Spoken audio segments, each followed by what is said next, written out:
on Acast and wherever you get your podcasts. This is Rebalance with Kamal Santamaria.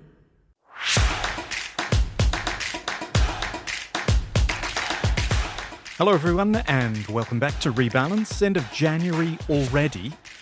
And, there's been more than enough news to keep us going, frankly, for a good couple of months.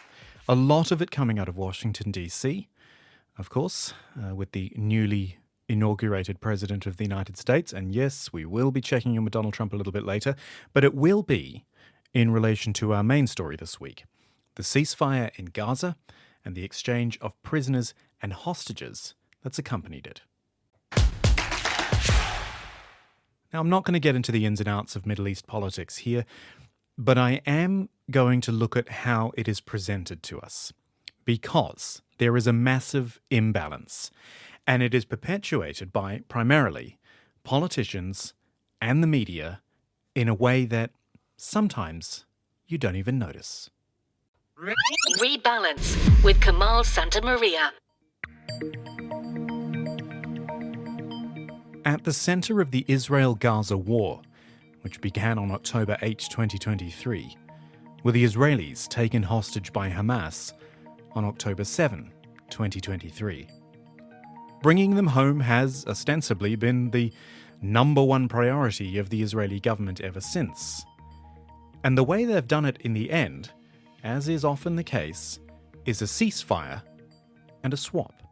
The fragile hostage-prisoner exchange deal between Israel and Hamas presses on. Hundreds of prisoners are due to be freed as part of this ceasefire deal. The first group of 90 is scheduled to be released within hours. Today, Israel released 200 Palestinian prisoners, and 4 more Israeli hostages were reunited with their families. But did you spot the difference? The Palestinians are prisoners, while the Israelis are hostages. And in this case, you'll notice the prisoners were released, but the hostages were reunited with their families. It is an unnecessary distinction. After all, prisoners are reunited with their families just as hostages are. But the biggest question is why one group are called prisoners and the other hostages. The latter is more emotive and sympathetic. The former, far more clinical.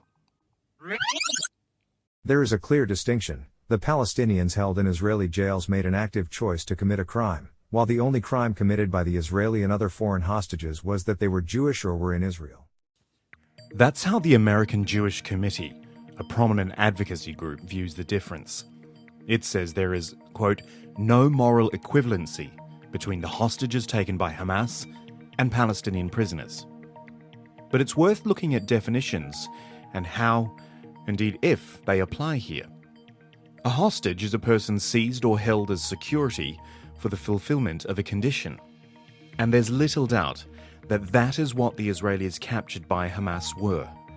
They were unwilling collateral in a decades-long conflict between Israelis and Palestinians. A prisoner, on the other hand, is a person legally committed to prison as a punishment for a crime or while awaiting trial. And that is not a blanket term which can be applied to the Palestinians released by Israel. See, Israel has something called administrative detention, which allows people to be held in prison indefinitely without being charged or allowed to stand trial. At the end of 2023, there were 2,070 such detainees. And of the 300 Palestinians which Israel considered for potential release back in November 2023, 233 of them were under such administrative detention. Now, if you've been taken into custody and you don't know what for, then aren't you a kind of hostage? Let's compare and contrast. Here's an Israeli, Aviva Siegel, who was taken captive on October 7 and released a month later, speaking to CBS News. And I'm so worried about the hostages. They're there, lying on a filthy, dirty mattress on the floor, like a rug, with no human rights. And for a year, to just lie down and keep quiet without moving your body and being starved, just like I was. I want Bibi Netanyahu and the whole world to understand that killing is not right. And starving and what they're doing and leaving the hostages in Gaza is the most cruelest thing in earth. Now, that was a swipe at Israel's Prime Minister Benjamin Netanyahu, who's often been accused of not doing enough to get the hostages home.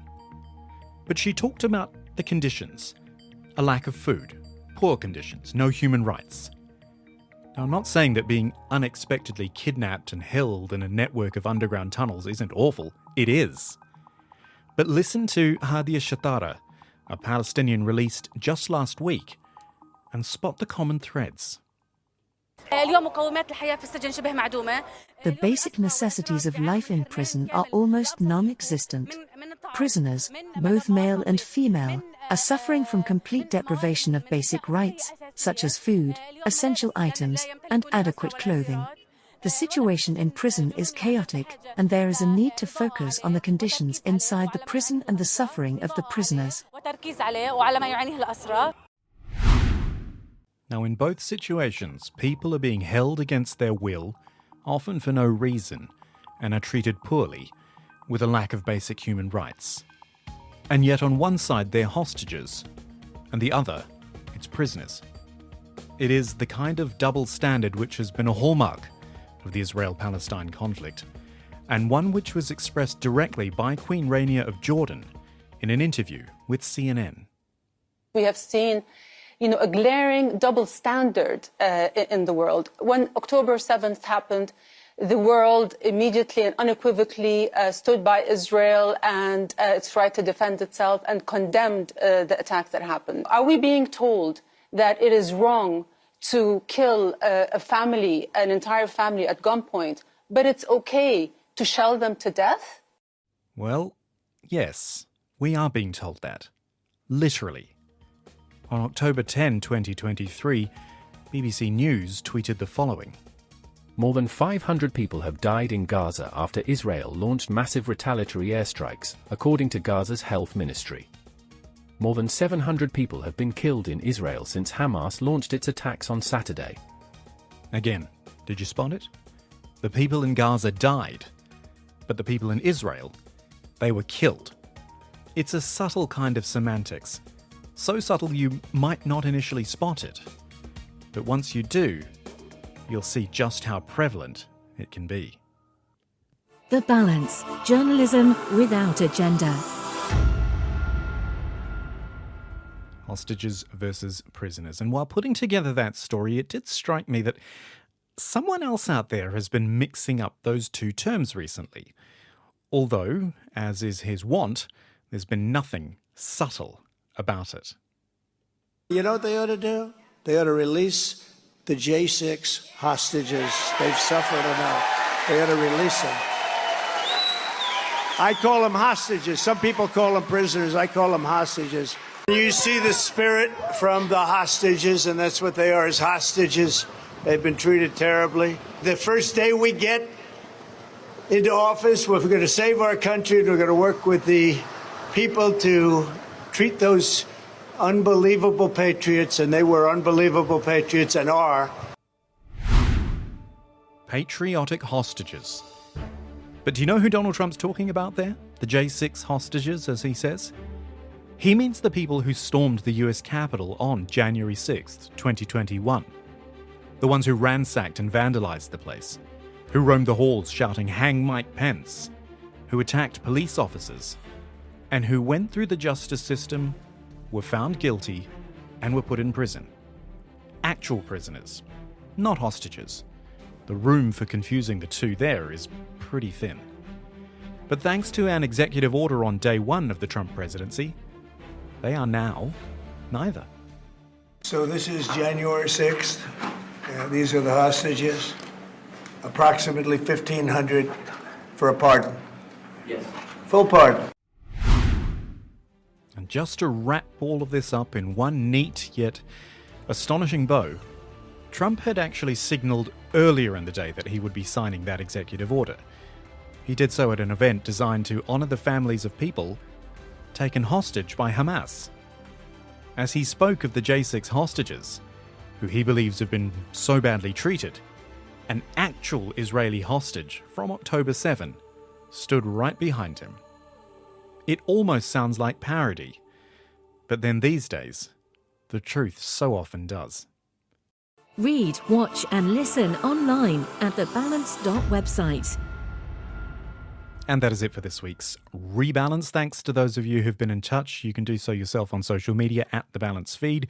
You can email me directly, kamal@thebalance.website, or you can drop something in the comments section on our YouTube channel if you like. This podcast is now uploaded there every week. Thanks so much for listening. Thanks for downloading and subscribing too. You know, it really helps when you do. And I will look forward to seeing you again next week. Rebalance is a production of the Balance.website and is brought to you by Acast. For more, visit shows.acast.com/rebalance.